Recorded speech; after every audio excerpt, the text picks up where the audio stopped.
Good evening, afternoon, whenever you may happen to watch this video. But as always, guys, once again, welcome. Welcome to the channel. Welcome to this. I'm Bowler Hatman, here to talk to you, give you a bit of Yorkshire view on the budget that just happened. If you would also like to help support the channel, you can do that by clicking the like, share, or subscribe button. And of course, down below, there are links to my Patreon page, my one-off donation link, and the Buy Me a Coffee link, where you can, buy me a coffee.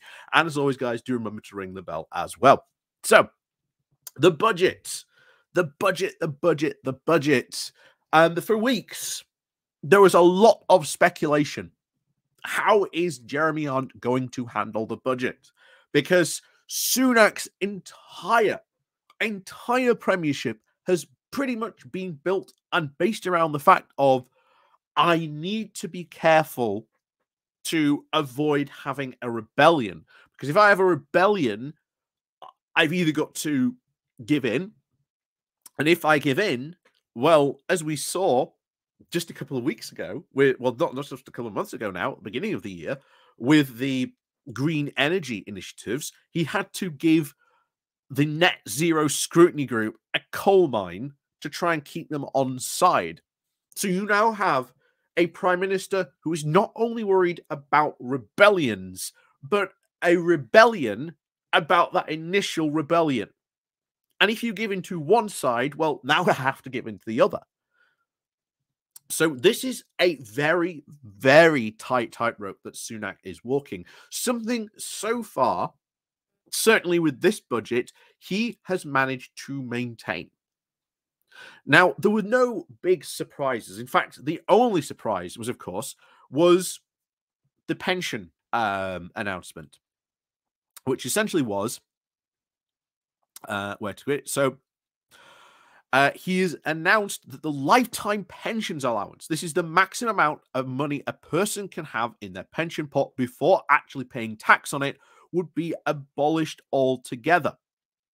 And this is very much seen as I call to our Pony Club members, I think there will be something to try and keep Tory sort of members sweet, because they were calling for the past couple of weeks that Jeremy Hunt and Rishi Sunak should announce a series of tax cuts to try and persuade, or at least get sort of the economy moving, because that's all they know how to do. If we cut taxes, then this will be fine. Now, bear in mind, Jeremy Hunt and Sunak are still going ahead with the plan of a corporate tax increase, which will be good because it will certainly get more money in for them. But this, the abolishment of this pension limit, now essentially it amounts to, I think, what, as someone said of the budget responsibility, it pretty much amounts of someone who has a 200 million pension pot getting over a £275,000 tax break.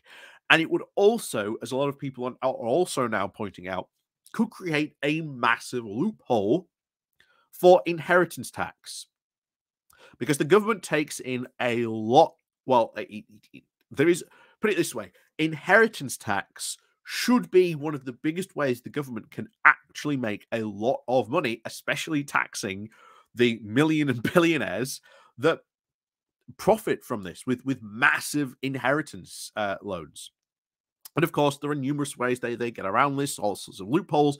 But now doing this, well, that massive piece of inheritance, I'm just putting it into my pension. So there is that. But the primarily reason for this, at least the reason that is stated by the Conservatives, at least by the government, is that they believe this is somehow going to encourage more over 50s back into work. I doubt it. In fact, I think it's far, far more likely to have an opposite effect. If anything, I think now that this is gone, you're going to see people retire earlier. I do not think this is going to have the effect that they desire. And I was at least glad to see Keir Starmer out of the blocks immediately saying that Labour would reverse this because this is a dumb policy. Not only is it a massive tax break to those of the more wealthy in society, but this is ultimately going to have a massive opposite effect. One of the things, the bizarre things the Conservatives have done in this is previously, up to this, they were saying, yeah, you know, save, secure, then you can have an amazing retirement. Now, with this and their current plans of, oh no, you don't understand, guys, you've got to work longer. But of course, who does this affect more? It doesn't affect the more poor in our society. If anything, it's going to affect the more wealthy. And if anything, they will retire a lot maybe earlier or even a lot sooner, or maybe even encourage more people when they reach 50 to retire then, which is the exact opposite they want. And of course, if you are sort of less well off, well, it doesn't really mean a lot to you. This is yet once again a clear example of the Tories trying to favour those more well off in society. And I'm very glad that Keir Starmer said that in a Labour government, they would have to come in and sort of reverse this. And he's right. They would have to reverse this because it's a massive, certainly a tax loophole that you're going to see lots of very wealthy people. I would not be surprised if a lot of people are already going to try and take wealth, sort of put their inherited wealth now into more pensions, which basically means now they're not going to get taxed.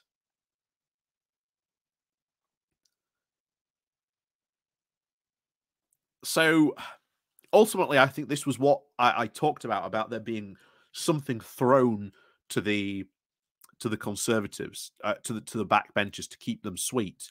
And this does seem to have been a very, as a lot of people have said, a low-key budget.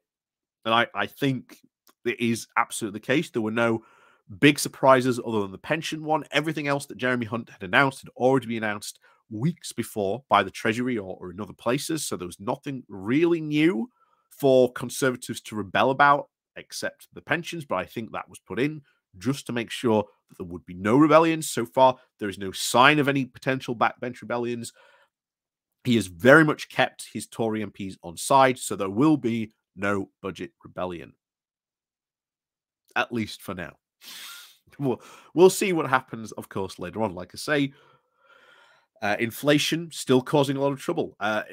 Hunt said that this budget was to try and fight inflation and to try and encourage growth. But there's a lot of economists who turned around and said, what in this budget actually encourages growth? What in this budget actually tries to reduce inflation?